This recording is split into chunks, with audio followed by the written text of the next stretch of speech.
Partners meeting. Let me check with my staff. Is my slide deck visible? I will need an affirmative. Yes. Yes. Yes. I cannot see the camera once I am on presentation mode. So all your comments, feel free to include in the chat your name, the organization, and any relevant information about a program or a service that you're providing or an incoming deadline. This is a forum that is aimed to provide an opportunity for sharing information and networking. And these calls are being recorded. You're welcome to visit our website later in the week to download all the materials that will be presented here today with the slides and flyers that we'll be sharing. So it's 9 o'clock, and I think that we're ready to go. We are closing up our activities of the National Hispanic Heritage Month that ends on this week on October 15th. Thank you all for coming.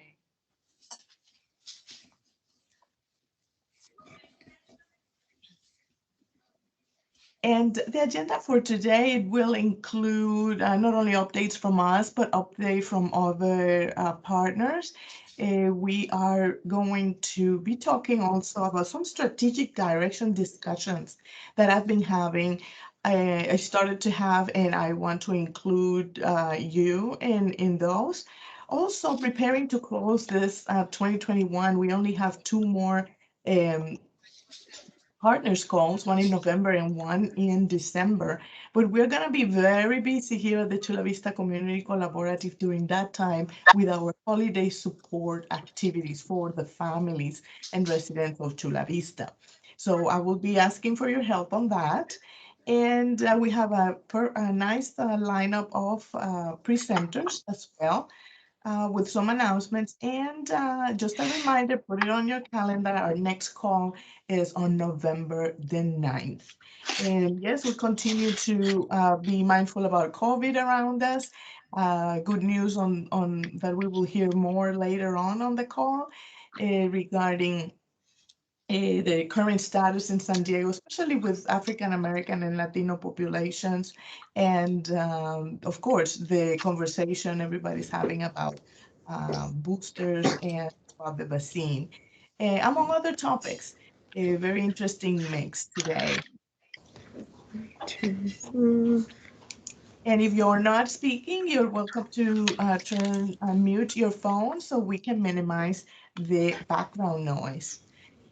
Just to welcome everybody that is new to this call, welcome. We're glad to have you, and please write your name, organization, and contact info on the chat.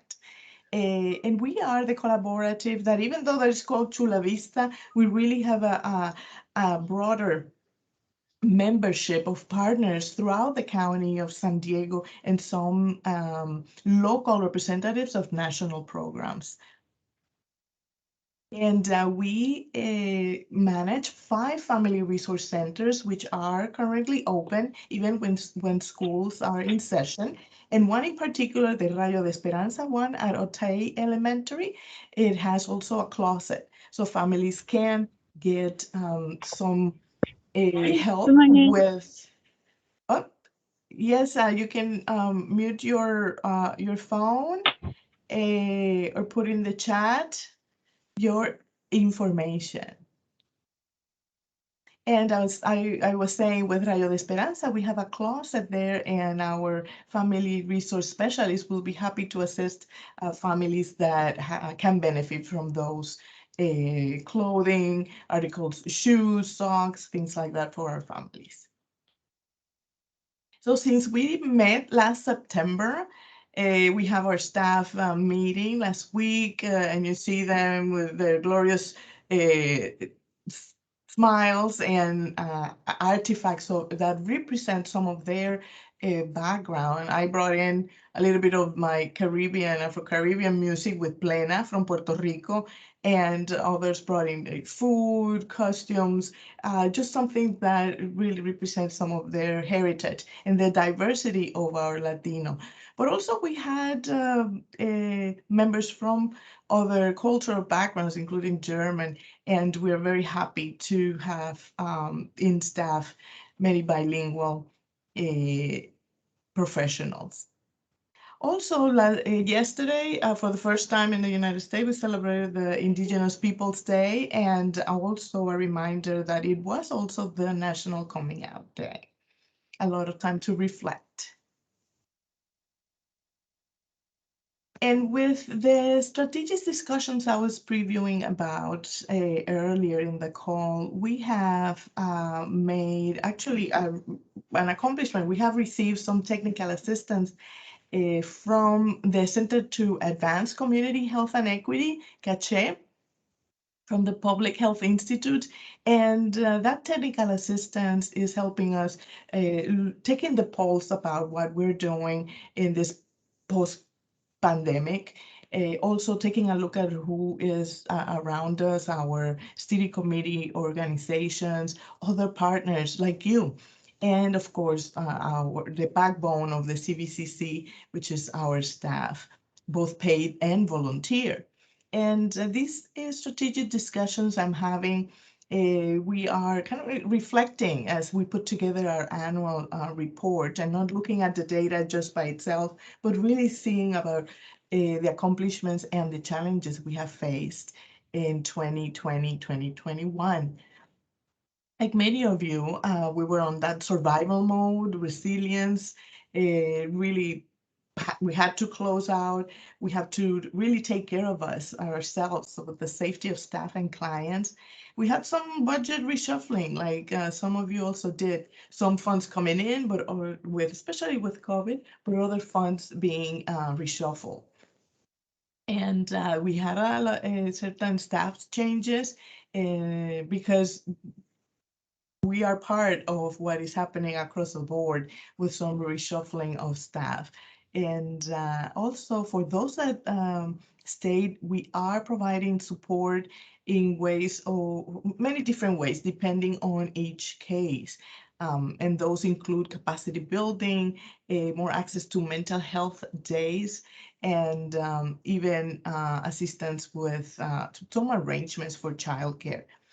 We also had to shift from the in-person to virtual and teleservices. We did a lot of wellness calls, and we'll continue on our round 2 coming up later in this month, calling the parents of the families from the schools that we're working with and asking them about what's the status, how can we help, we're here to support you. All of this virtually, and with invitations for appointments for them to come to our centers and be helped one-on-one. We also, as I had mentioned before, the Es Difícil Ser Mujer, the It's Difficult Being a Woman program, a peer support, a depression prevention program. We have to shift it to virtual. And we currently have 2 sessions open to close the year. And if your organization or your clients are interested, we can put you on waiting list for the next year, the next cohorts. We also implemented more on the diversity and equity and inclusion activities, as many of your organizations are doing as well, with more knowledge about, let's say, Filipino culture, as some of our clients are from that background, discussions about racism, looking at resources like books and other sources of information for us. Also talking about the diversity within the Hispanic community and different value systems, how to operate and provide support to those that we maybe even disagree with. And those are the kind of conversations that we're having internally. while we had to suspend all those community in-person outreach and education activities, including the beloved Day of the Child. And those are conversations that are framing our future activities, right? Continue with the message of resilience and assisting our staff in those kind of different stages of introduction of innovations like the digital world and that digital literacy capabilities. And aiming to what's going to be the new normal as we are emerging from this pandemic and different roles and even repositioning of our key staff with emphasis on data collection. Now more and more our funders are requesting very specific reports with more detailed data collection and of course always with quality control measures. Areas for growth, as we have seen in many of the organizations that are working together now with the community health workers and promotores, this front line staff, also expanding the role for more clinical navigators, especially making that connection between physical health, mental health, and community resources and social services. And of course, we are so looking forward to do more education and outreach activities as it's safe to do so. One other step forward has been our use of social media. Even though, you know, at the personal level, some people may or may not have Facebook or Twitter or but definitely it's part of how organizations are talking to each other. Staff and individuals, professionals are talking to each other and doing networking. So moving on from mere presence, we're hopefully progressing into more active engagement and capitalizing on those opportunities.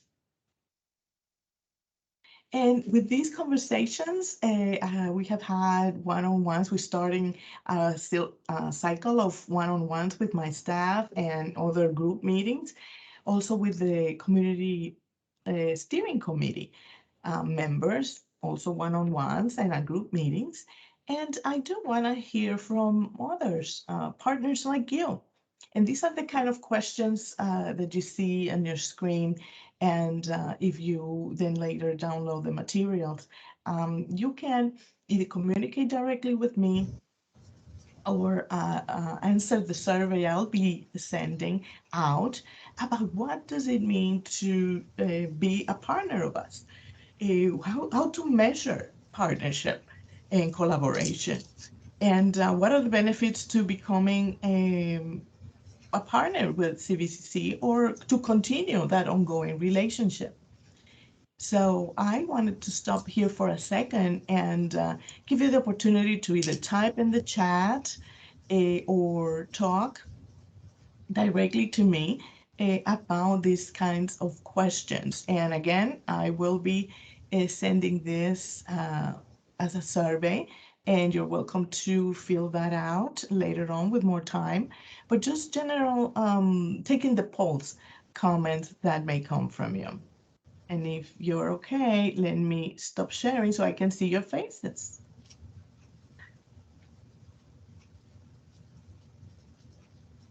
Let me see if there's anything on the chat. Oh, great, fantastic. I see a lot of people sharing their contact info.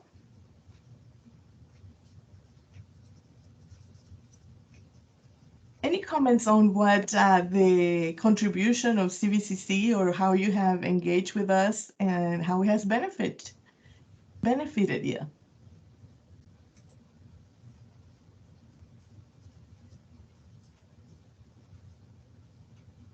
Good morning. Good morning. I think for me, it really means being connected, being, even though I'm not there physically, I still see all other organizations, other not new as well as the ones that we met when we had in-person meetings. And I do get phone calls and requests, sometimes comments. I love that. I mean, it's just being connected. To me, that's what it really means. Thank you, Maria. Thank you for that immediate feedback. Glad to serve as that conduit. Others? I This is Thomas. I'm with Child Welfare Services. I think it's been great because we work in South because our CWS office are kind of broken off into different regions, and I represent South region, and it's always great when you're able to be a part of that community because when you're working in, you can get resources to that family within that community, which is within close proximity where they live and accessibility and things like that. And we on our end, we want to kind of like demystify what CWS is. We're not just like, hey, we go in and remove kids, but we're here to provide resources also too. So that's why, I know that I've always reached out, say, hey, what are these resources, so we can kind of, when we go out, we can give that back to the family. you know so I think I think it's just great. I've enjoyed being a part of this group, and I'm hoping to continue our development of our relationship. So Excellent. Thank you, Thomas. More feedback? I I also think it helps. Well, I learn from each program, each community or new program that comes in to the Children's Collaborative. So it's learning about other services as well, not just um, the purpose of the collaborative is collaborating and being able to connect families to those services that as organization we don't offer, but other organizations do offer it, and or sending them, giving them your phone number, your organization number, so they can find out more if they need more help. Pretty much it. Yes, and we like that. We like to avoid duplication of services, and that is important that make those connections. I see from the chat some comments. Um, is I'm able to refer students to all the wonderful resources near their homes, learning of new programs and having contact them to reaching out directly. Yes. One final comment before we continue with the agenda.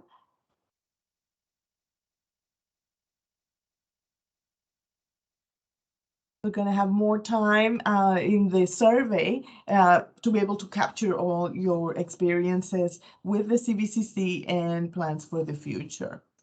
So let me go back to sharing my screen. And we'll continue with some updates that are inclusive of the Together We Can, Juntos Podemos. They share with us the social media kit that I will be including in the uploads for you to have, especially with those that are kind of learning about the power of social media for your social and services and education and outreach. And this particular project from the NALEO, the National Association for Latino elected officials. It is California wide and also with other states. And we are at the Chula Vista Community Collaborative, the recipient for the Southern California Award. We have a materials and education um, videos and other things that we cannot produce ourselves because of the cost. So they make those available both in English and Spanish. And you're welcome to check that out, that social media kit with all the links to the materials. So on October the 23rd, are going to be receiving and supporting the Chula Vista Welfare Council and the Chula Vista Police Activities League in their drive-through give a treat activity. We are accepting donations for food items and for toys for our family support programs. And there will be kind of treat bags for the kids in the car when you drop them off. It's drive-through, so minimal contact at the Henderkamp Elementary.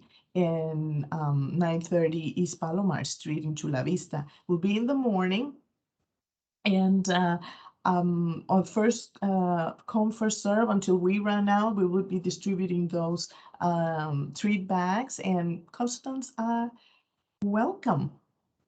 At the same time, on October the 23rd, there is an opportunity for, so you can do the drive-through and then go to this other event, to the beautified Chula Vista, joining the teams there in 2 locations for cleanup and making just Chula Vista more beautiful and safe. For more information and to register, you can check it out at the www.beautifychulavista.org.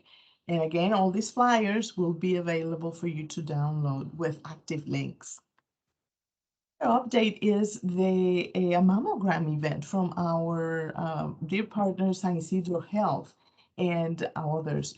They're going to have on this Thursday, October the 21st, free of cost and no appointment needed, those mammograms and clinical breast exams.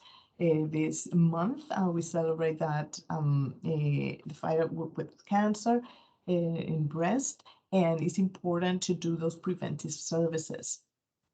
Appointments are preferred, but walk-ins are available.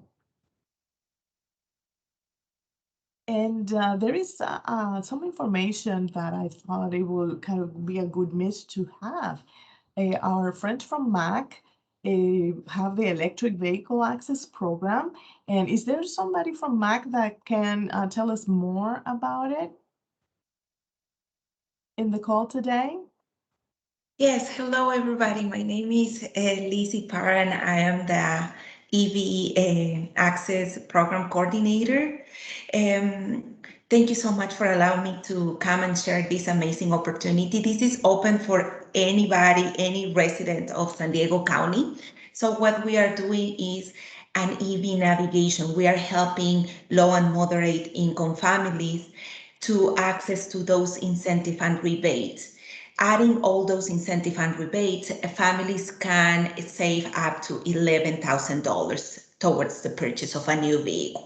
In case people, they say, no, it's too much about buying a new one. Also, there is an incentive that can give you up to $5,000 for the purchase of a pre-owned electric vehicle. So there are different opportunities from now to late November. We are accepting 75 San Diego residents are gonna access to those vouchers. And there is some restrictions about dealerships and vehicles, but other than that, we are here to help, because what we have noticed with a lot of these incentive and rebates, people don't know, and people right now they are in the market to buy vehicles. Also, we provide free financial coaching and EV education. So in case somebody's interested and is going to be their first loan and they don't know what they are gonna about monthly payment or how is the process, we have financial counselors here to help them. And also we have partnered with the bank because we notice sometimes in our community we don't have some of our residents or participants, they don't have a good credit.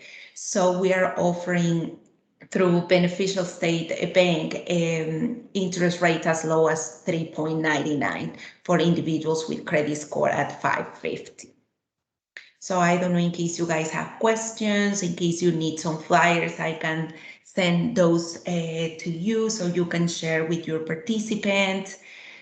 Really is an amazing opportunity for individuals who are in the market to buy a car, or right now, since things are going back to the normal, they're thinking to get a second vehicle because both parents are going to work or whatnot. So, and also just FYI, going green, most people can save at least half of what they're spending on gas.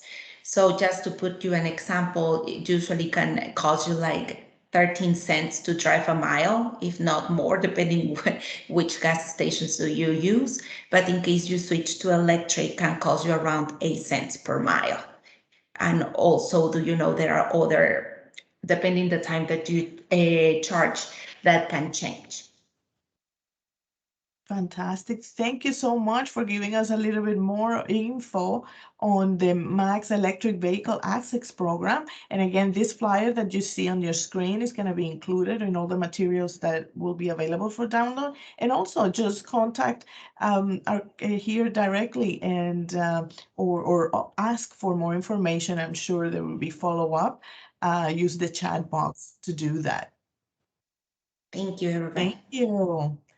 So more updates from another partner and here from Scripps and the San Diego Border AHEC, Area Health Education Center.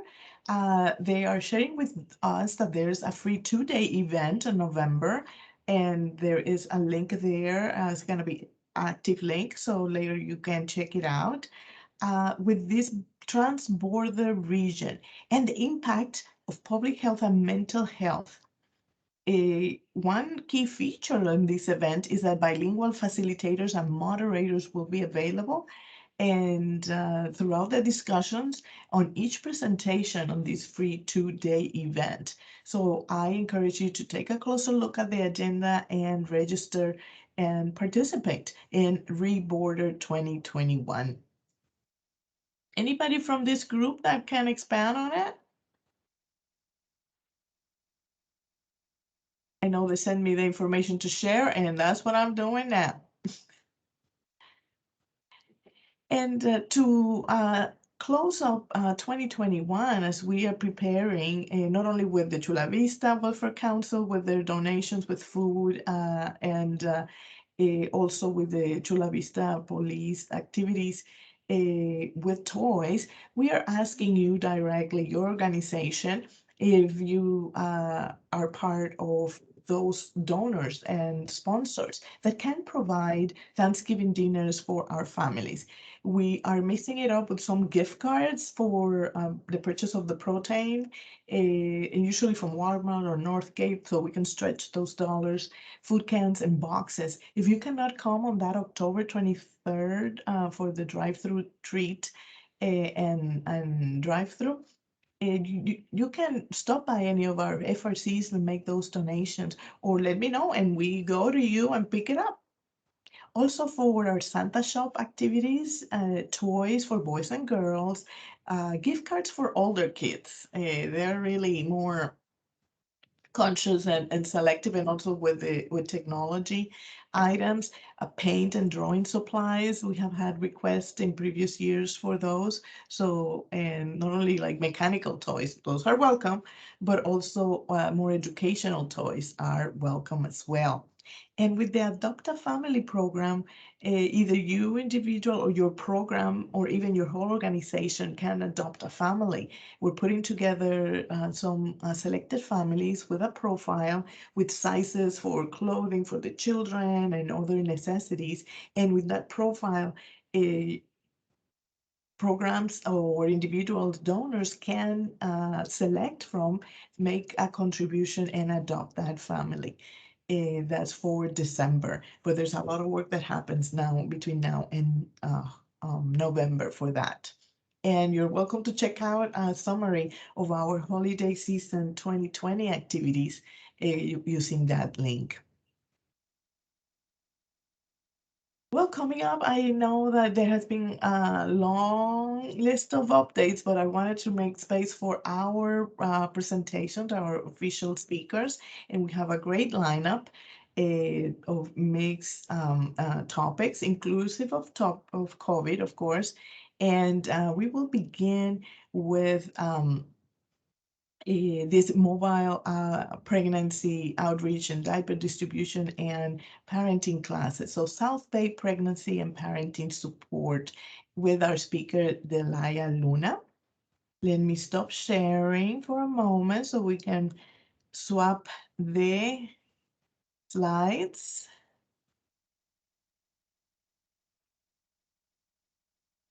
And Delilah, are you there? Hi, yes. Can you guys hear me good? Can Yes, there's a you hear bit me of at an all? echo. Yes, so hopefully Okay, we will so have a good layout. So let's begin. So it's 9:30, so you have your 15 minutes, and we will.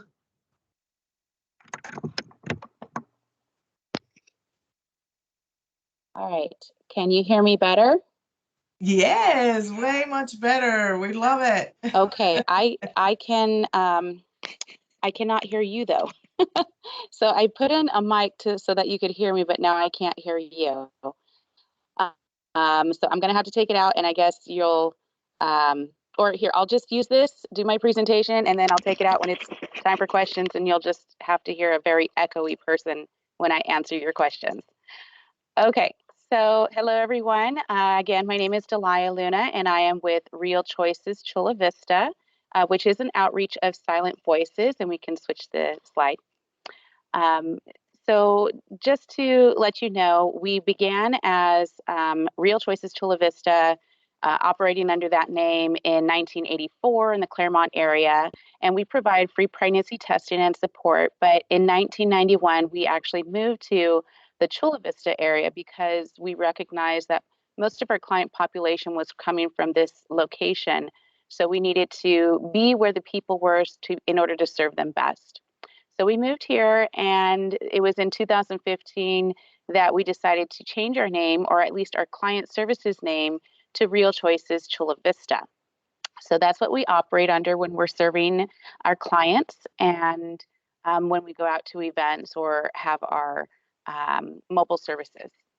So our desire is to provide hope, help, and healing to all who are dealing with an unplanned pregnancy or a past abortion or dealing with parenting concerns. And we can switch slides.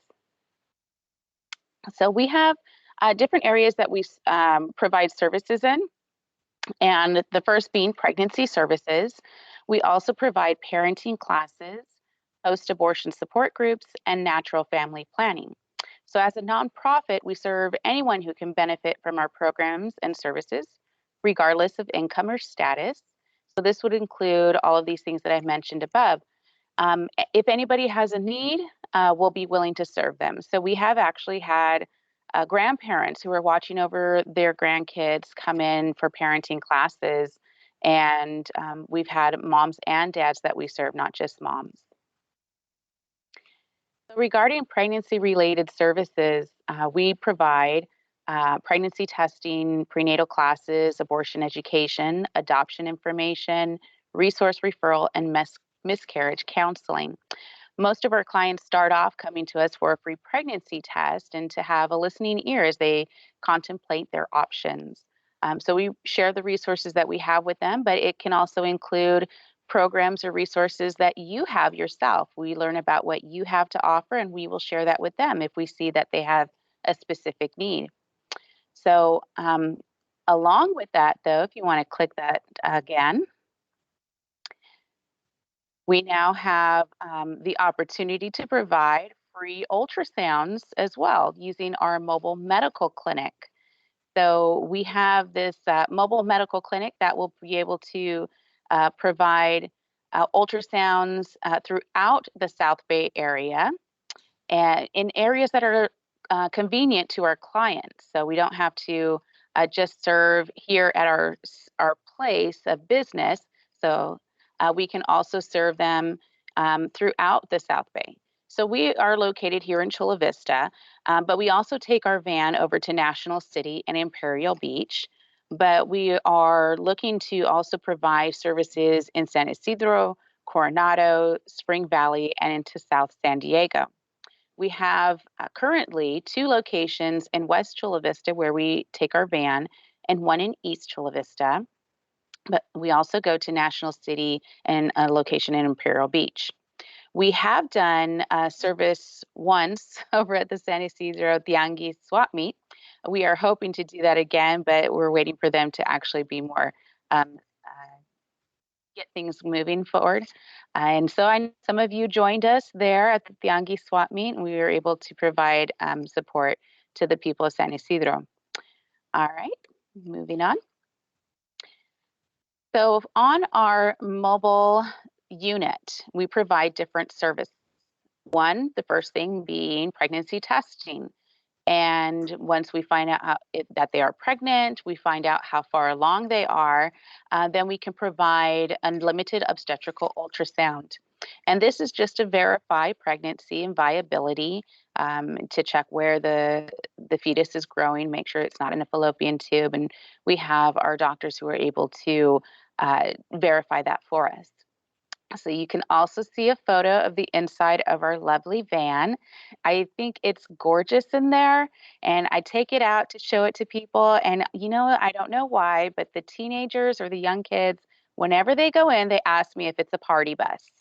But I think it's the lights. It's kind of purpley and it just looks awesome.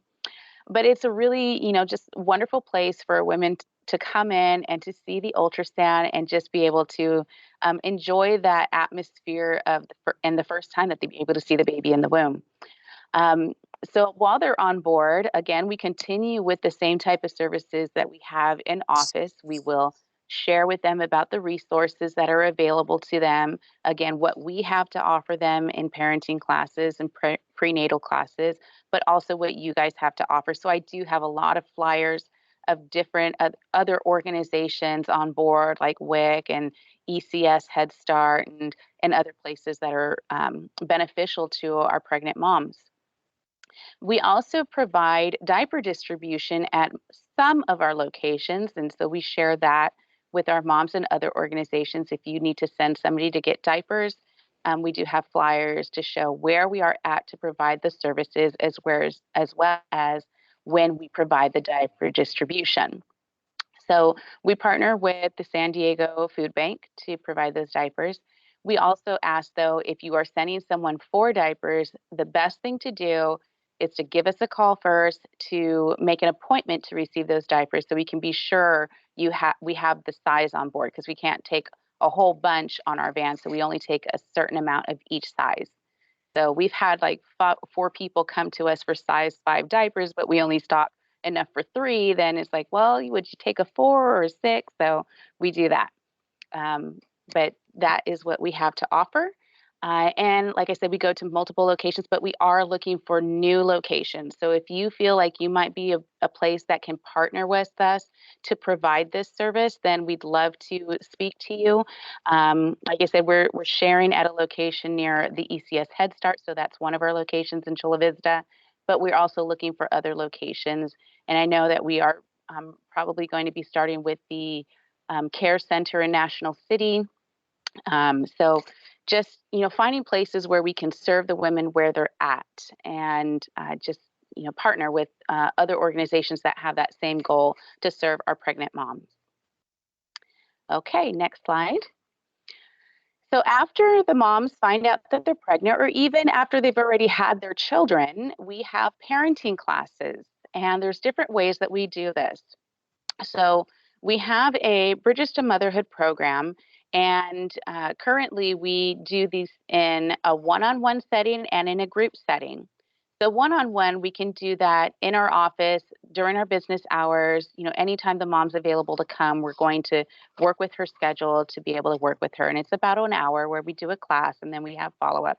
We talk about what's going on, but we tailor it specifically to her needs, because every mom is different, has different problems that they're going through, or different concerns that they have for their child. And our training is very broad, so there's a lot of things that we can cover. But it seems to be the thing that most moms want to learn about is discipline. So that is also one of the major things that we work on. But we also deal with infant care, how to do a baby massage, or how to learn when is the best time to feed or change different foods, solids or soft to solids. So lots of different things to cover. But for our group meetings, we meet on Tuesday nights, and that's from 6:30 to 8 p.m. And that is a little different, where it's, support, sharing about what are you going through and how we can help each other. But we also incorporate life skills from outside organizations. So say you have something interesting that you'd like to share with our moms, or you think that would really benefit them. We want to invite you to be a guest speaker and to provide that resource for them. So some of the things that we've had is dental care, immunizations, gardening, car maintenance. We've even had people come and show how to make jewelry or how to make cards. So, anything is welcome. And we ask our moms too, what do they want to learn about? And we'll look for somebody to share that info. Through all of these programs, they're able to use what's called our Earn While You Learn model, which provides them points that they can use to shop in our mommy market. And our mommy market houses things like diapers and wipes and clothing, baby food, just a variety of things that can support our moms. But they're earning the points to be able to receive that from the shop. So it's not just a giveaway. It's empowering them to be able to provide for their children. The other things that we have to offer could be a stroller, a car seat, a crib. If those are big ticket item things are in need, we ask them earn the points for it, and we will work with our donors to make sure that they can receive it. So that's another great way to support our moms. Then we do have different ways that they can earn the points too, which could include, if they're doing their homework, they're coming to a class, they're going to school, going to work, just doing, things to better their lives. They can earn points for it. And we're going to make sure they have, variety of ways to be able to receive the things they need. 5 more minutes. So we also have a group called Mothers of Preschoolers, and this is in Espanol. And it is meeting on Friday mornings from 10 o'clock to, I believe, 11:30. And they meet here in our office, and then they bring their kids with them. And it's just a great support group for them. And I should also mention that our parenting classes are also in Spanish. So if anybody needs to take that in Spanish, we can provide that. We also serve our dads, and we end up getting a lot of dads who come to us who need court-ordered, parenting classes or co-parenting classes. And so we have an opportunity to provide that for them. And, it's just wonderful being able to see our dads grow and change as an individual, but also as a father. Sharing with them, is a wonderful blessing. And they also have access to our mommy market in earning points as they go through the program. There is also a 24/7 dad or a fatherhood program that meets on Tuesdays also at the same time that the moms meet. So they're able to come and share in a group about what's going on and help each other out. As I said, we also do co-parenting and blended family classes. And this is really for those who are going through the struggle of learning how to parent together, even if they are apart, or families that are coming together and learning how to work with different parenting styles. And all of our courses, or I should say most of our courses, are available online. So if there's someone who can't come into the office, we're able to provide it to them. We send them a link, they do the class, and then we do a Zoom meeting to go over what they learned.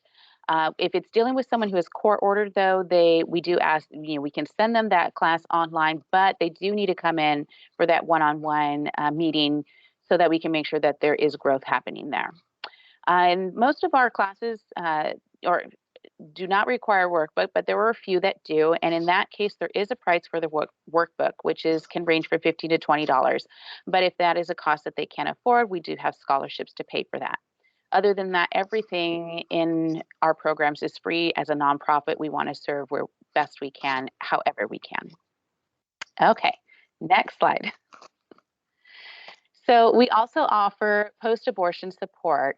So reading here, while abortion may be considered acceptable within our society, women may still experience the emotional grief that accompanies the loss of a child. Without an outlet to share these feelings of loss or regret, they struggle in silence. And so possible behavior symptoms you can see listed here: despair, unhealthy abusive relationships, sexual dysfunction, depression, low self-esteem, guilt and or shame, drug and alcohol abuse, nightmares, and suicidal thoughts. And we've worked with many women who have gone through these same similar situations. So what we provide is a weekend retreat program that's on Friday, Saturday, and Sunday. It's a small group size. It is run by our director, Sharon Pierce, who created this program and has been doing this since 1984. So she does small groups of about 3 to no more than 6 women, and has used this successfully, not just here, but has gone and taught it in other countries, like in Russia, Romania, Africa, India, and Israel. So Silent Voices is actually international, and we have helped to start these programs in those countries. So there are 3 stages of forgiveness that are introduced to the moms, and it is about forgiving others, the assurance of God's forgiveness, and forgiving themselves. And the last stage of the program is coming to terms with the loss of their child and understanding the grieving process. Tremendous change in the moms who have gone through this program and the support that is provided through it. All right, next one. I know I'm running out of time, so I'm going to go really fast. So natural family planning is another program that we have to offer, and it is run also by Sharon. And this is a program that helps women if they do not want to do hormonal birth control. It lets them know how to understand their body, because we are made in a way that we can know when we are fertile and when we're not. And so a woman or a couple together decides, if they want to have a child, when to have sexual intimacy, and if they don't want to have the child, when to avoid it. It is 99.5% effective when used properly, and it is actually even more effective than pills, IUDs, condoms, and diaphragms. So when doing it through our program, Sharon is the one who teaches, and she also moves you through the program to be able to work through it. All right, so the next thing is that we have done multiple things with Real Choices Chula Vista. We have actually helped women to get married. So we've had 6 different weddings that we've helped our moms through. We get to provide programs through our moms and then continue on. We also do drive-by baby showers. So this is something we did new because of COVID, and we've done 5 different ones. We've served over 300 women. We have one coming up October 21st in Imperial Beach, and we're going to serve 100 women.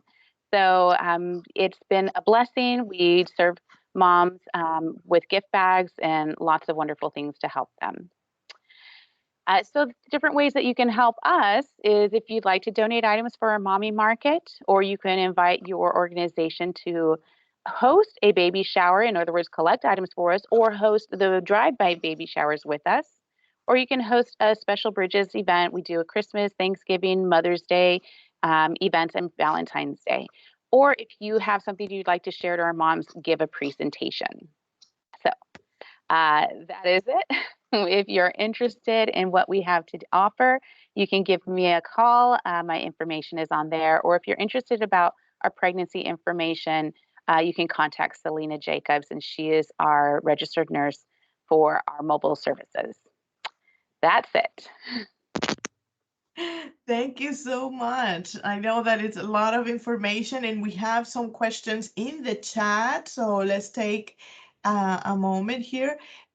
Carlos asks, are these parenting classes held in person or virtually? I know that you indicated that some are virtually, but right now, Delia, can you tell us? Yes. So I know it's a little more echoey now, but hopefully I can answer well. We do offer them both ways. So we have moms who will take the classes virtually, and we will give them the course, and then we meet with them on Zoom. But we also offer them in person too. That's great. And another question from Matthew, do you work with LGBTQ families? If they are interested in taking parenting classes, we offer parenting classes to anybody who needs it. Is there any cost for the co-parenting and step parenting classes? For those two, they actually do have a workbook. So the only cost is $20 for the workbook. Thank you. Is there an age requirement for who can come in the office or to seek services? This is from Amy. No, we've had as young as 14 and as old as, I think 60 something. It was a grandmother. So there is no specific requirements, nothing that we're going to put anybody through.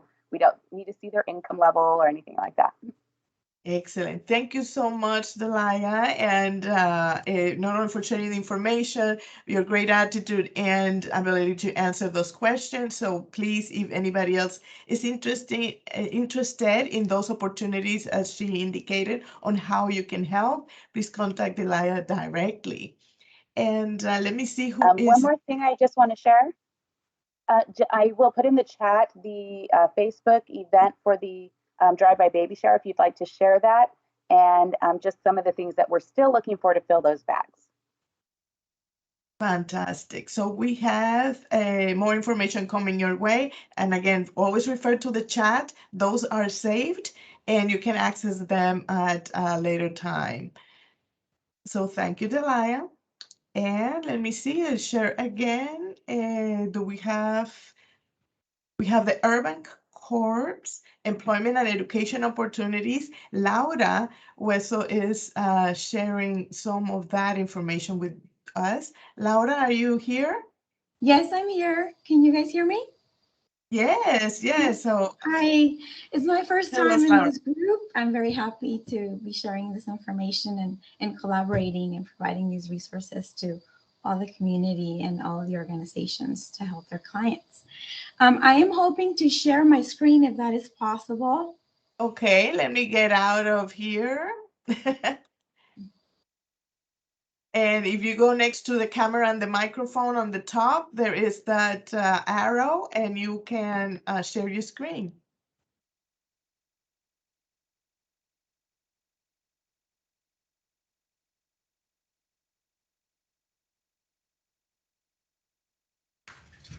While you do that, let me read out loud the last note from Delia.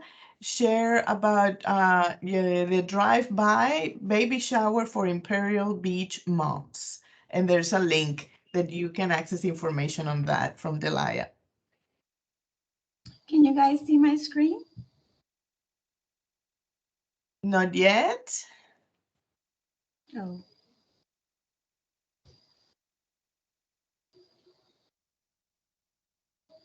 Let's see. So Laura, do you have slides or is the web No, link? it's a Prezi. It's a Prezi. Yeah. So, let me see. Let me check again.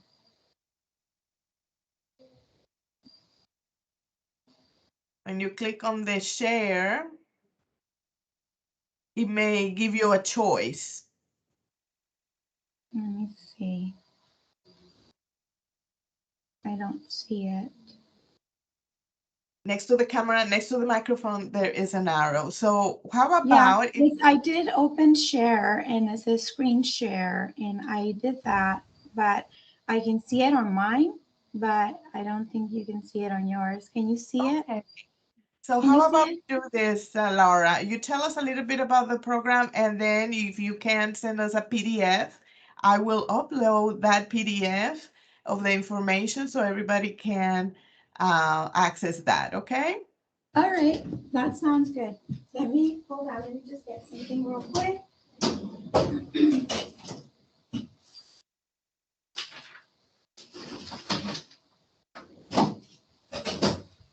So I think I sent a program overview, and it's basically information. And I really wanted to share a video because it's a really good video for you to get like a idea of what our program does in the community with all the youth. So Urban Core is a nonprofit. It's a local certified local conservation corps. And it's also a WASC approved accredited high school charter school. And so what we do is um, we provide services to young adults, so 18 to 26 years of age. So if they need to finish their high school diploma and they need a job, this is the program for them. So it's a second chance program. It's for those students that did not finish on the regular track. So they had some issues with a cord or, just different issues that they had throughout, their studies in the regular track. And now they're either in the court system or they just need help in trying to finish their high school diploma and in getting also paid job training. So we provide those two for them. The only requirement in our program is for them to need the high school diploma, not have finished it, and also to be 18 to 26 years of age. Those are the only, we don't have an income requirement or if they were on probation or if they're currently in probation. All of those barriers, we work with the students. We have the charter school, and we have the operations, which is urban core of San Diego County. We have sites in South County. We have sites in North County. Our main locations is in San Diego near Old Town, but we do have housing in Lake Elsinore. So we have different sites all over the county. And our program is specific to the young adults and helping them just getting the step in the door into a career. So we offer different opportunities for them to finish their high school diploma in a fast-paced environment.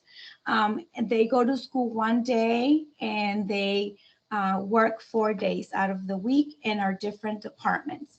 We have our departments, and everything that we do has to do with conserving the environment. So our motto is earning, learning, and conserving.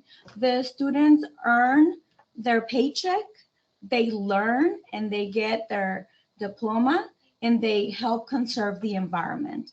So we help also with CAL FIRE. Some of our students out, have been helping with the CAL FIRE and fighting the current fires that we've had.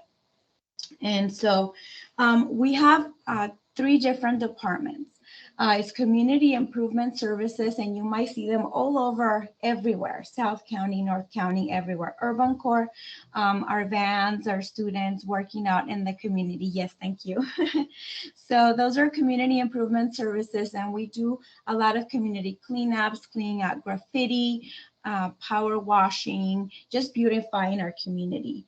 We also have our environmental department, and there the students learn how to plant a tree, how to pick an apple, or help out with different activities in the community with landscaping. We did the recreation, all the areas in San Diego, you see them and they're either planting trees or just clearing out brush or doing landscaping, and they're always out in the community. We also have what is called our Green Build department. In our Green Build department, the students work in construction and learning construction, rehabbing seniors' homes, and working with green with green energy, installing solar panels. We rebuilt the Chula Vista Police Department recently. They're working they were remodeling there. And so it was a great opportunity for them. They learned different, the trades, everything in there. And so it's a great opportunity for them. So it's not just like a paid job training, but it's a vocation, it's a career training where they would get certifications like forklift, different other ones like CPR or MP3, like MC3 for union jobs. We provide the students with the certifications and in that resume for them to, when they finish our program, they don't just finish our program and we say goodbye, good luck, right? No, we help them find a job after that is going to turn into a career for them. So we offer them when they're here and their experience here in our program, they actually go through our whole program and also career development. So they would have a homeroom teacher. Our small class size provides individual attention to each of them. We have different cohorts every day, but they get a homeroom teacher, they get a case manager, they get a coordinator. So all those people, we work together to make them be successful in our program. And so we also do food drives for them here. We have a closet, we provide clothing for them, new outfits for their graduation. They get a high school diploma, it's not a GED. And they also get, everything is free. So they get transportation assistance. The first bus pass is free. The rest are discounted. We have a free meals program, and they get free breakfast, lunch, and snack. When they're in school, they get a hot meal. When they go out with the crew and work out, different locations, they get like a cold meal. But everything, they get it for free. We help them obtain their driver's license. And yeah, so there's different one, food handler certification, CPR. We take them to college trips. When they graduate, they get to either, if they want to go to college, we help them, do the FAFSA application, college application, do all the assessments and everything. If they want to do both, work and go to college, we help them do that. If they just want to, go and follow through their career and get a full-time job, we help them do that. And we always have an open door. We have alumni that come back and let us know how they're doing, and they're all over the nation. And so they come and visit and let us know how they're doing. This is our program. It's a very good program. Like I said, it's open to everyone. We have open enrollment. And we're now hiring, like we're always hiring. We always have a lot of work, but we have open enrollment. We have 2 graduations a year. So the students come in, sometimes they don't finish, their high school in another, or whatever they were, a different state or whatever situation. They completed some credits, they didn't finish. So they're all on different, schedules, but they're all completing their high school education in a different time frame. So for some of them, it might take 6 months. For some of them, it might take a year. We also offer English language development courses from 0 level, like not knowing how to speak the language, level 1, 2, 3, 4, until they go mainstream. So then they transfer to the English mainstream and they continue with all the requirements, so it's a well-rounded program. We try to provide them with all of the different services that they need. We have information sessions every week, right now, Mondays and Tuesdays. And I put my information in the chat, and yeah, that's our main office. And so if you want to send a referral or you have a client that may benefit from our program, you can fill out the interest form and we'll let you know, hey, we're going to have an information session Mondays at 9:30, Tuesdays at 1 o'clock. And you come in, we assess the student, we assess them with the needs that they have. If they need childcare, we help them. If they need Medi-Cal, we help them.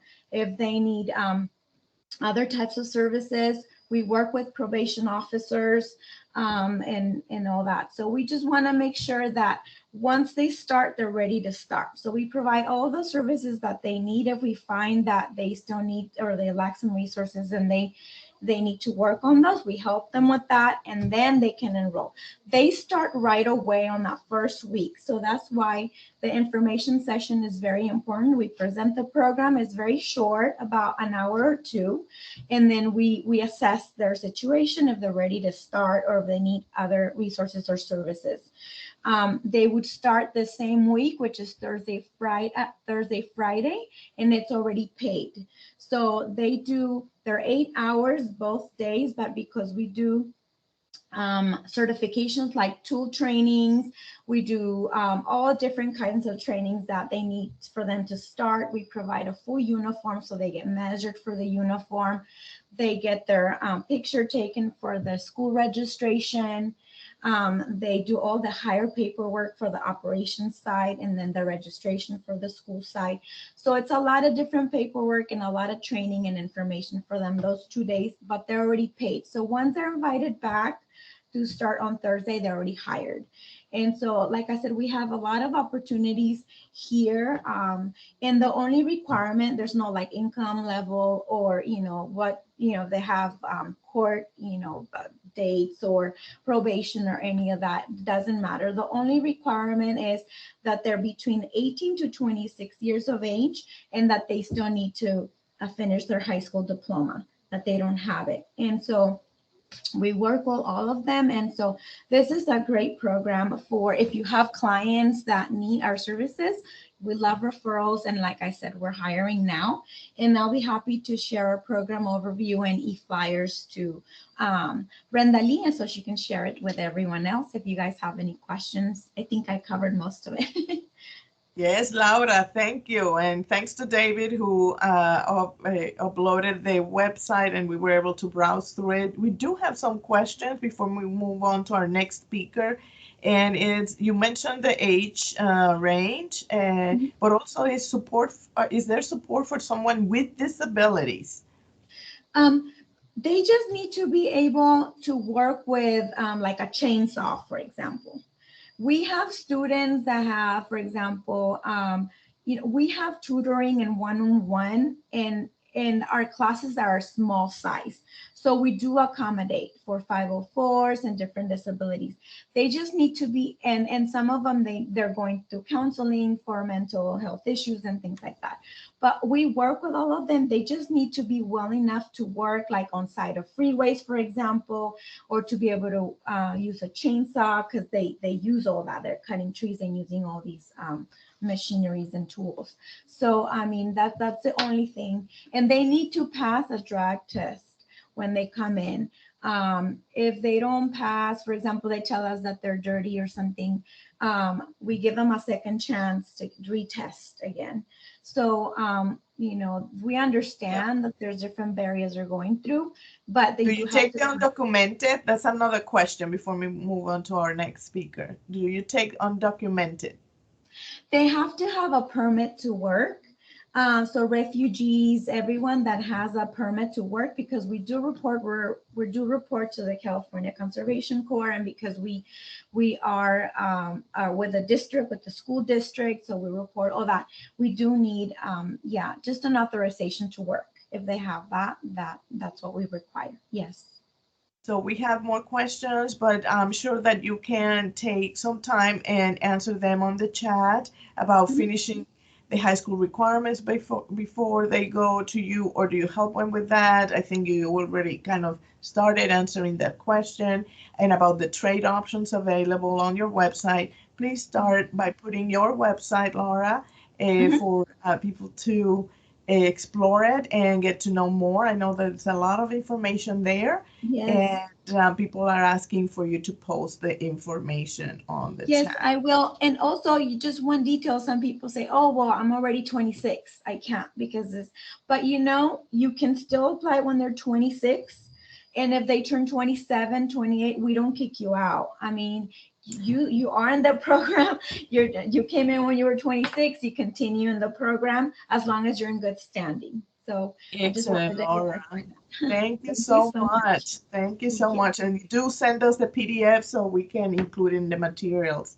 Yes. And our third speaker is Dr. William Zhang. He's going to speak on COVID vax boosters before we go to the Elena Quintanar's that focuses on Latinos in San Diego. So first with Dr. William Zhang from Kaiser Permanente.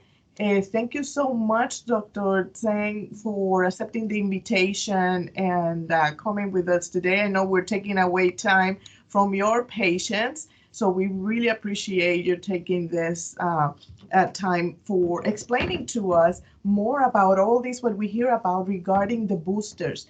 And I'll let you to it, 15 minutes and question and answers.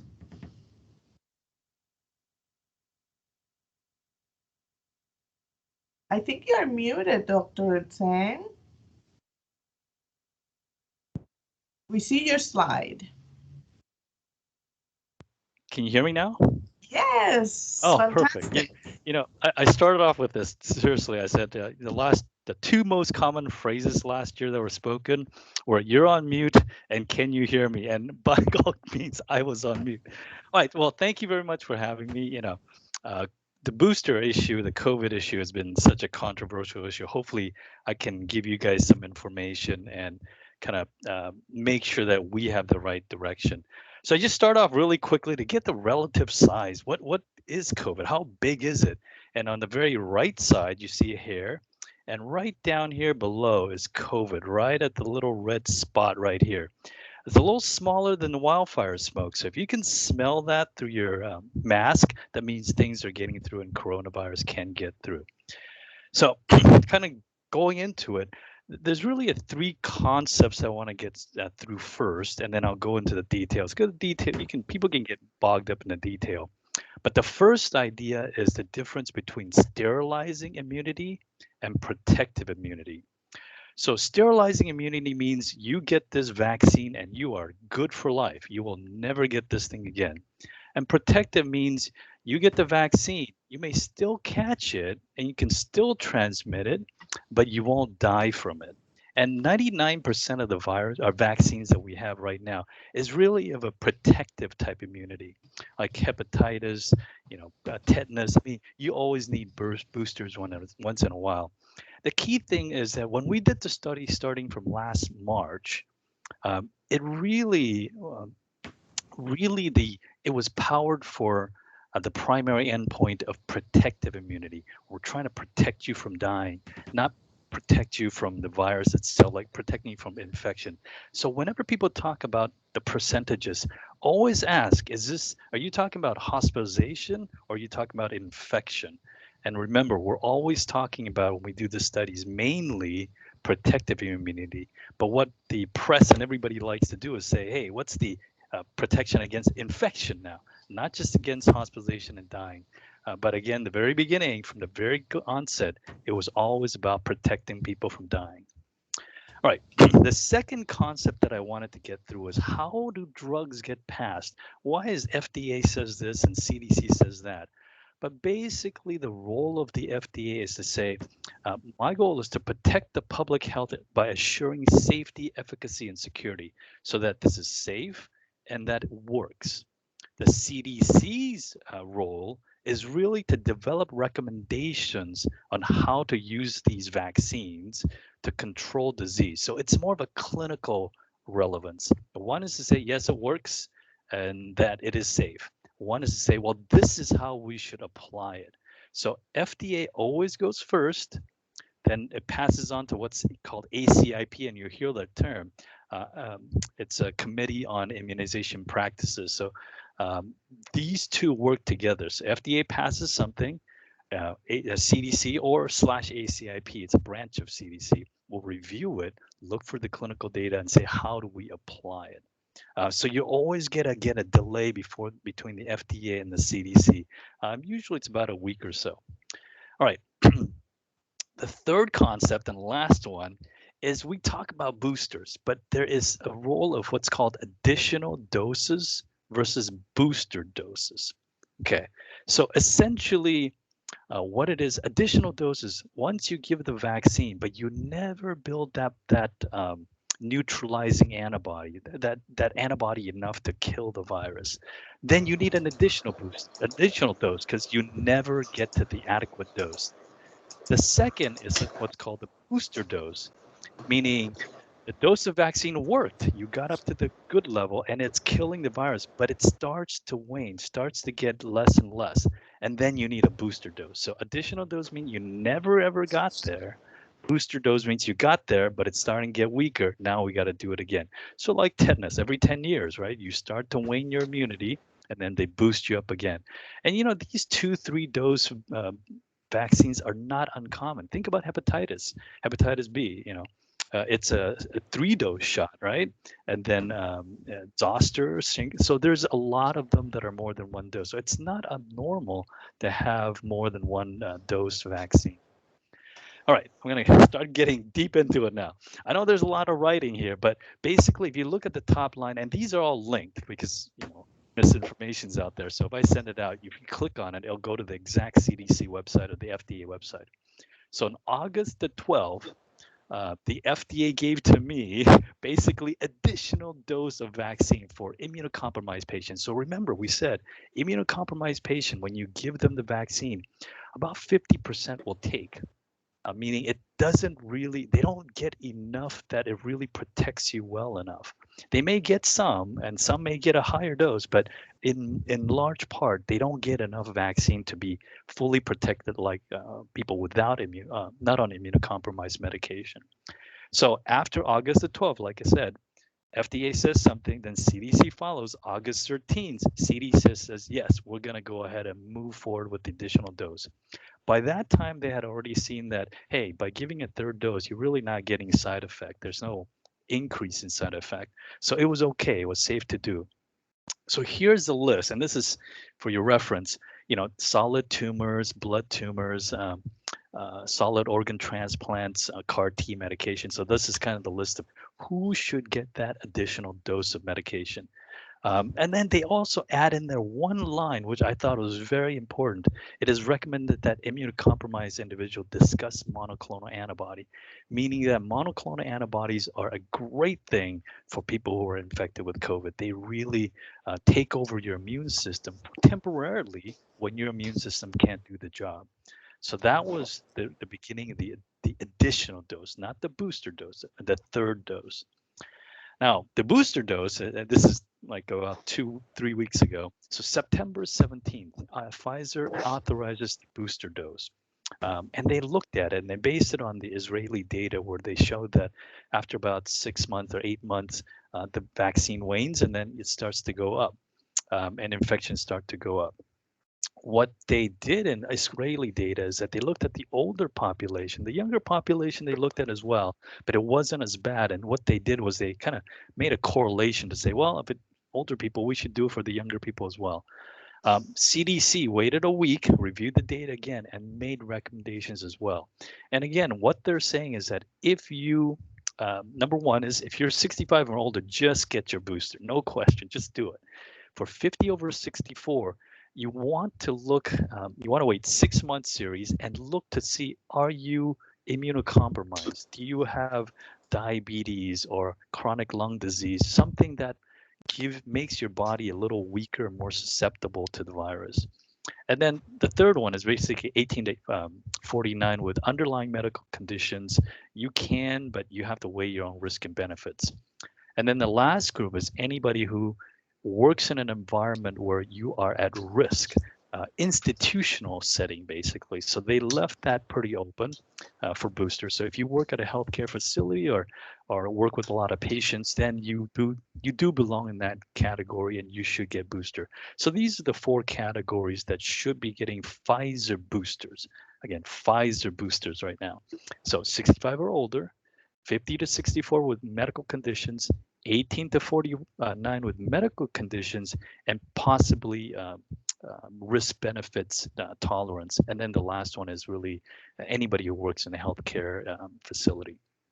So now let's talk about kids. Kids a little bit. Let's talk about kids a little bit. Okay. Maria, te pones en mute, please. Thank you. Are you on mute? And Dr. Sen, 5 more minutes. Oh, okay, I'll be very quick. So basically, this is kind of looking into the future now. On the 20th of September, they've looked to say, hey, with kids 5 to 11-year-old, what's going to happen? What do we do? And they looked at it and it looks very good. At a lower dose, you can actually get the same immune response as the adults. So here's the summary of what else. Because right now, all we have is boosters or Pfizer, nothing else. But on October 14th, so sometime this week, Moderna booster, they're going to talk about Moderna boosters. On October 15th, they'll talk about J&J boosters. And then on October 26th, they're going to talk about Pfizer vaccine for kids. So all these are coming up this month. And then CDC and ACIP, remember, they'll have to follow on October 20th and 21st. They'll probably talk about Moderna boosters and the J&J boosters in a and it sounds very positive. It looks like they're going to approve it.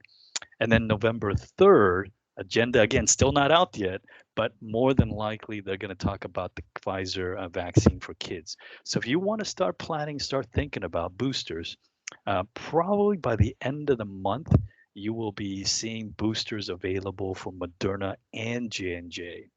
Whereas on November the 3rd, after that, so, maybe around Halloween time, maybe a little later, first week or second week of November, the kids will be allowed to get their first shot, right?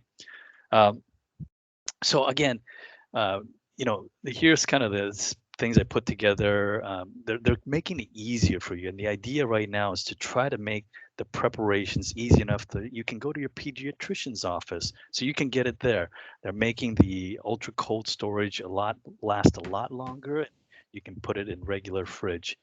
So remember, I just kind of ended in these two slides. I said that, yes, our immunity against infection has waned. It went from, near 100% at the very beginning to down to 40 to 50% protection against infection. However, protection against hospitalization stayed exactly the same. So we're seeing about 90% protection from hospitalization or death. So it really is worth it to make sure that people are vaccinated and even get their boosters. This was a study from the Kaiser Southern California. We really, basically, everybody's using this data to push forward for the boosters and on it there. How did I do? Dr. We Singh, have there is one questions. question.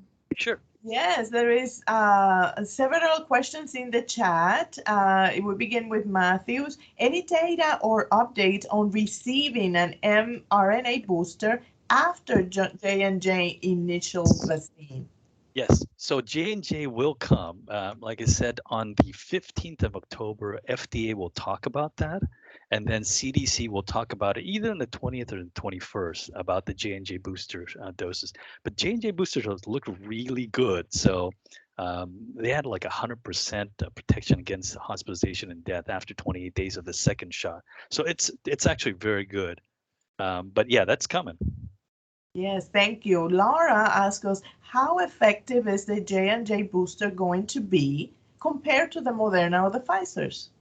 The data for J&J is actually, the first one is not as good, but the second one with the booster is very good.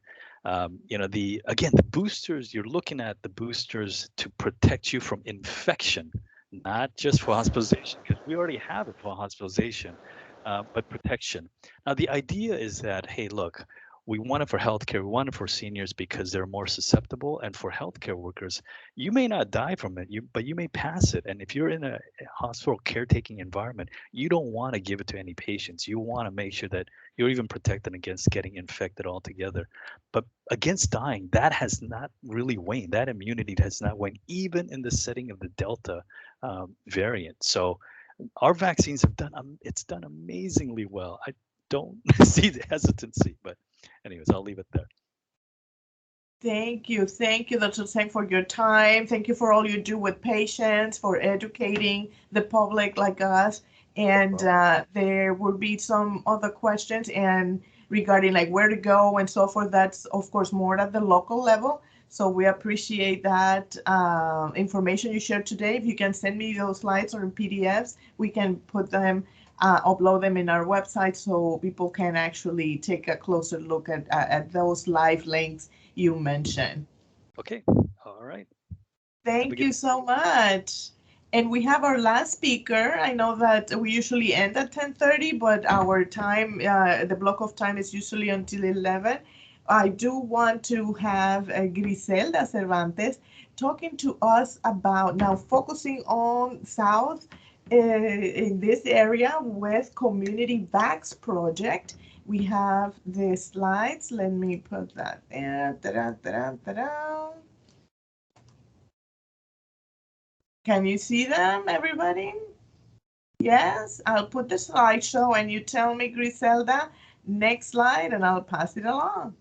Sounds good. Thank you so much. Thank you for this opportunity, Brenda Lee. So my name is Griselda Cervantes. I'm the project manager for the local California Communivax team.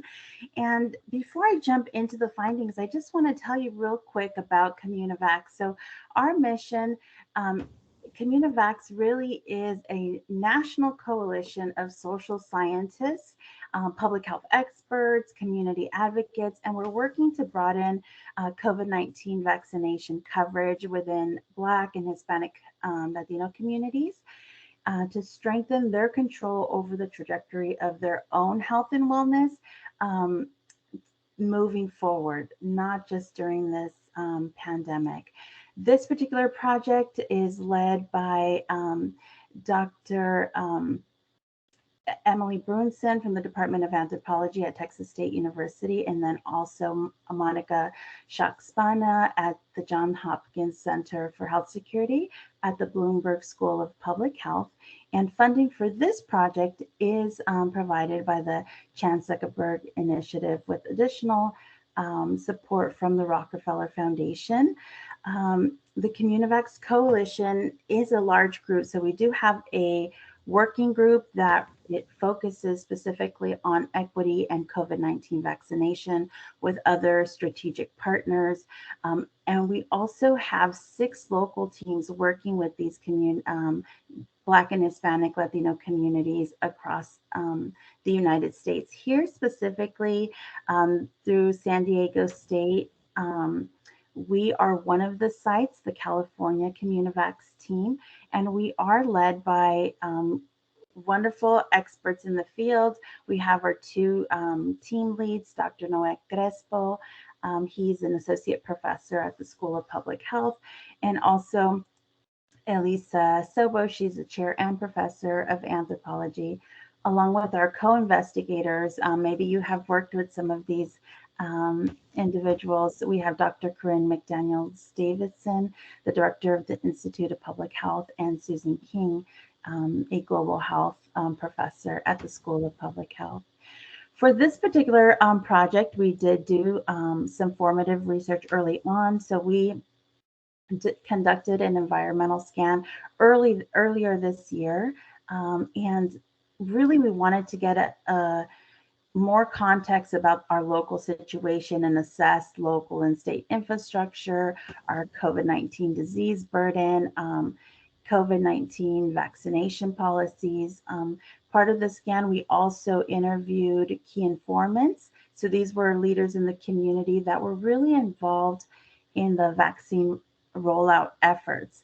Then later between April and June, we did a rapid ethnographically informed assessment, and this allowed us to hear the community directly. We conducted semi-structured interviews, hearing Hispanic and Latino communities' experiences during the pandemic, and then their personal thoughts about the different COVID-19 vaccines. We also had the opportunity to speak and learn from CHWs or promotores with some focus groups. Next slide, please.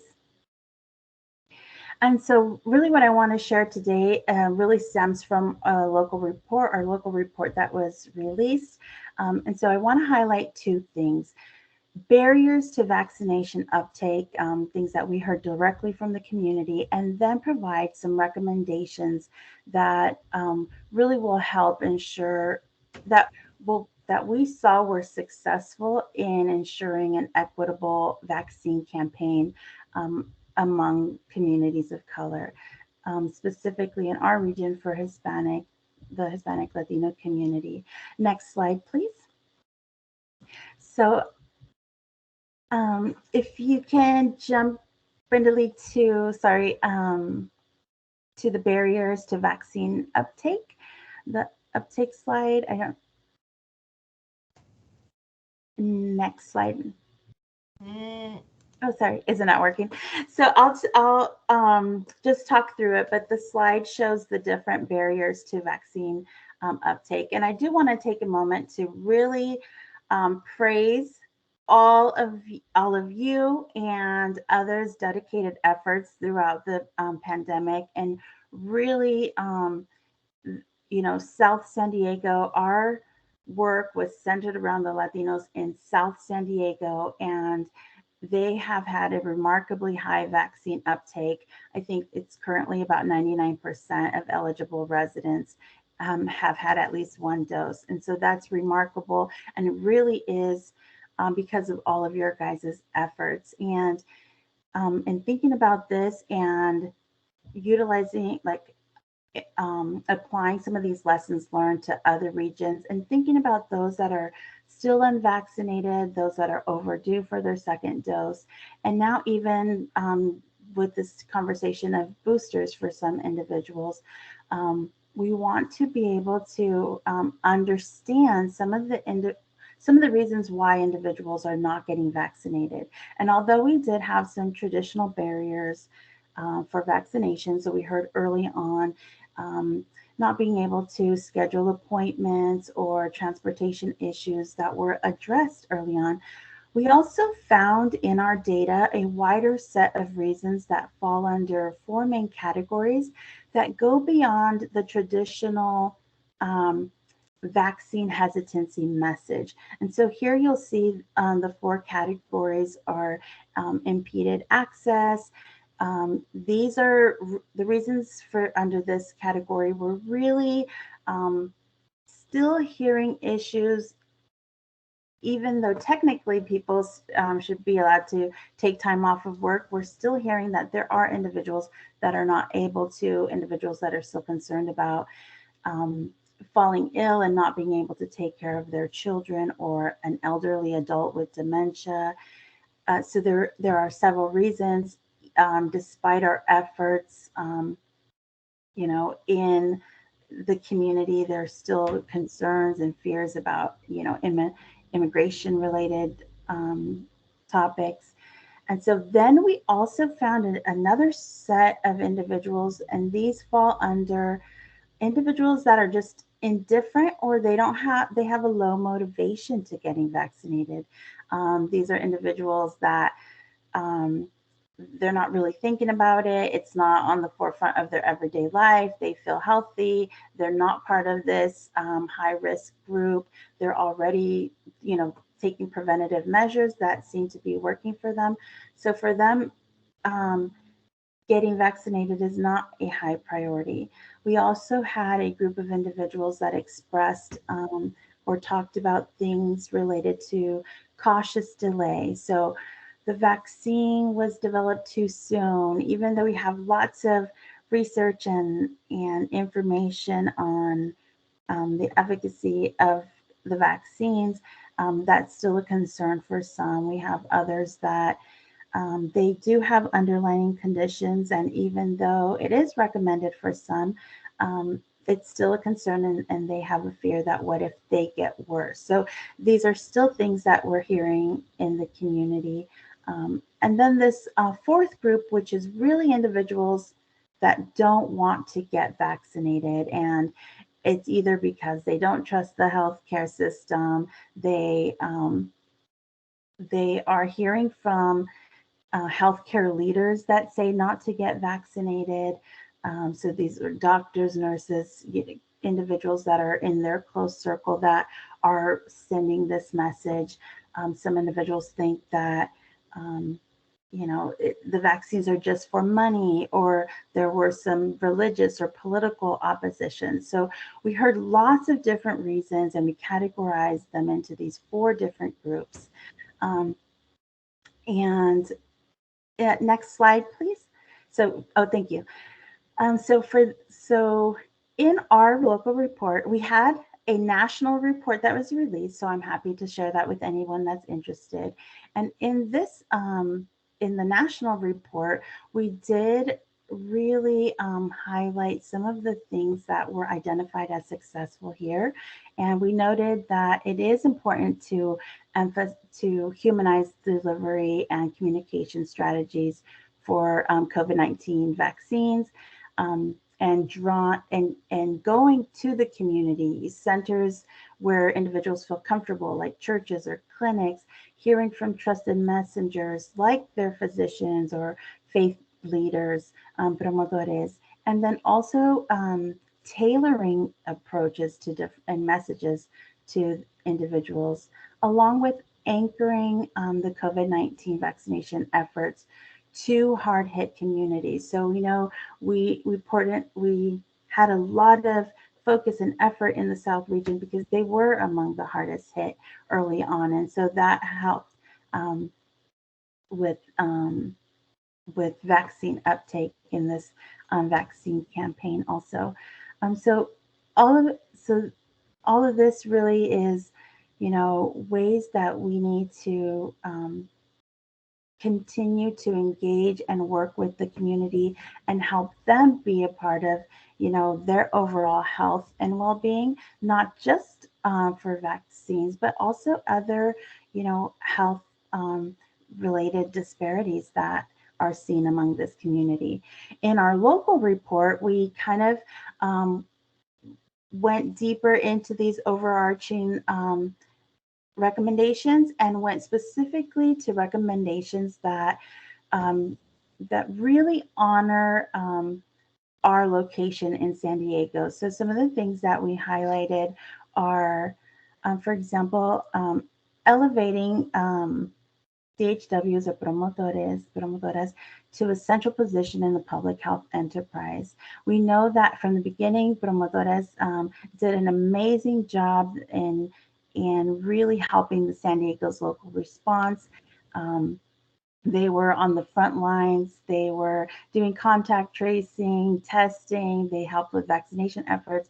They were across the board helping many individuals that had many of the concerns that I shared earlier.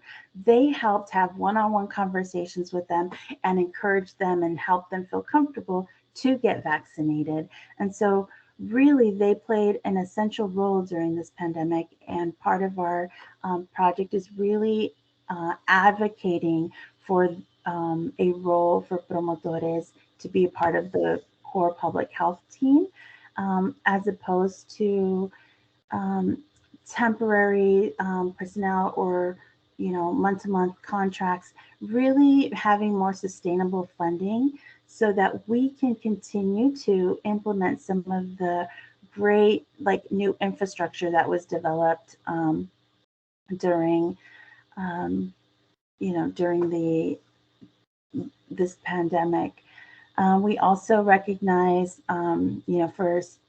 for cities at the border and honoring our location, ensuring that vaccination sites feel safe, welcoming, and accessible to all who seek vaccines. So again, despite our efforts, I know that our county did a really great job in trying to address this and ensuring undocumented individuals felt safe at the border. And we still heard individuals saying that there was a fear of going to the sites and potentially being deported. So the efforts that we're taking that are currently in place are great to continue moving forward in other areas, but also ensuring that this message gets across to all individuals that may be experiencing some of these fears or uncertainties. And then our last overarching recommendation, our targeted recommendation, is really this idea of investing in and implementing educational efforts at multiple levels to teach technology skills and promote digital media, scientific, and health literacy. I know, Brenda Lisa, your team is doing some of this work already, and it really is important because during the pandemic, a lot of our participants expressed the need for some of these things, whether it was difficulty going online and scheduling appointment and learning how to use different devices and platforms. There was also this other need to help individuals identify accurate information and to determine if credible sources, because this led to a lot of misinformation that I think sometimes spread faster than accurate information. And so having these systems in place and having more individuals have access to them were also essential. So in our report, there are all of these recommendations and different barriers are detailed more. If there's something that you want to read more about, learn more about, please send us an email, and I can ensure that you get a copy of that, of those local reports. We're also translating our local reports, so if you need one in Spanish, we'll be able to provide that. And we want to, our main message is a lot of these things are working great. If you guys are in the process of trying to get funding, this local report can be used as a tool to be able to support with data and evidence that some of the work that you're doing is effective and successful.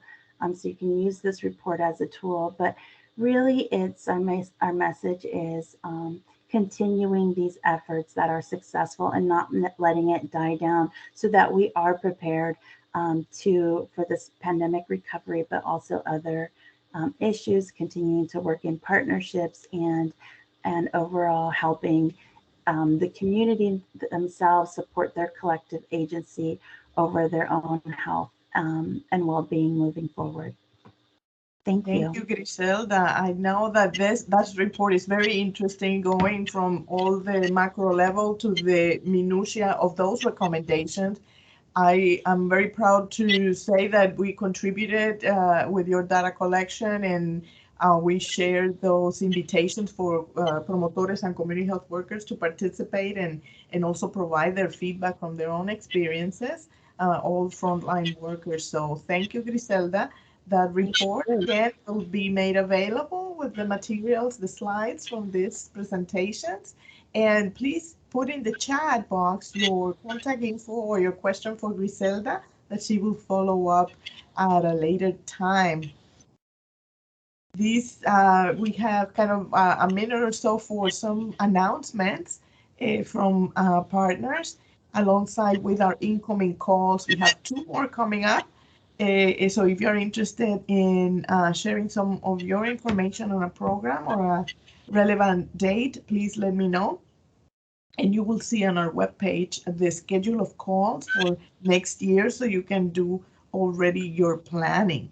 And I wanted to open it up for, let me see if there's any hand up. No, okay, checking out the chat box. Thank you for the info. There's a question from Andrew saying, will there be any future studies focused on, and these are Alaskan and Pacific Islander communities? Griselda?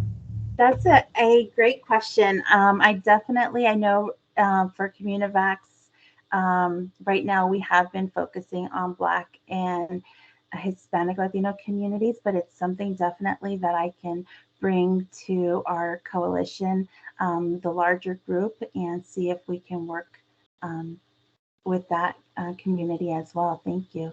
I know that our county is working with lots of different our county partners and contacts. They are working with a lot of different groups and in like 26 different languages. So I'm happy to share that contact with you, Andrew, if that's something that is if you're interested in. Thank you. So Griselda, they included her that email address in the last page of her presentation. We will upload all the slides. It was a very dense session today. I appreciate you staying a little bit longer than our usual to just allow the speakers to share their contacts and program updates. So any final comments before leaving out today until our next call? Watch out for that survey link that I'm going to send, so you can contribute to our strategic discussions for CVCC. Thank you. Have a wonderful day. Thank you. Bye. Bye. Thank you, everybody. Have a great day.